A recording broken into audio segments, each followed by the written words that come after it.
kawunan ku bashi, ku ƙara jari wa kasuwancin da kuke yi bisa ga yarjejeniyan ko wata ɗaya ko biyu ko uku, ku biya, ku sa riba wa kanku, ku sake raba bashi wa kanku.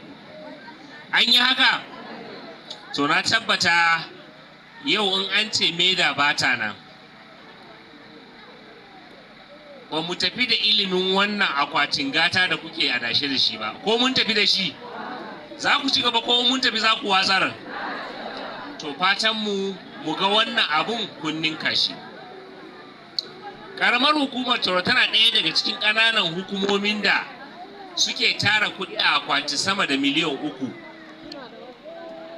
Ko babu ko ɗaya nan Toro? Mun ga haka kuma mun shaida haka.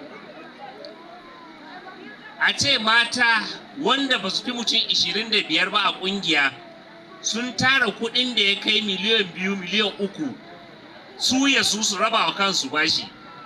Ban yi tsammani za su je su kaskantar da kansu a gaba wani suna nema a bamu bashin 10,000 ba. Wannan mataki na farko na samun 'yancin kasuwanci ne da gare ku, wanda a fatanmu kun samu wannan 'yancin. Da ku je ku kaskantar da kai gwadda ku je ƙungiyanku ku dunki bashi wata 3 kun gama biya, wanda kuma na san yawanci haka kuke a nan.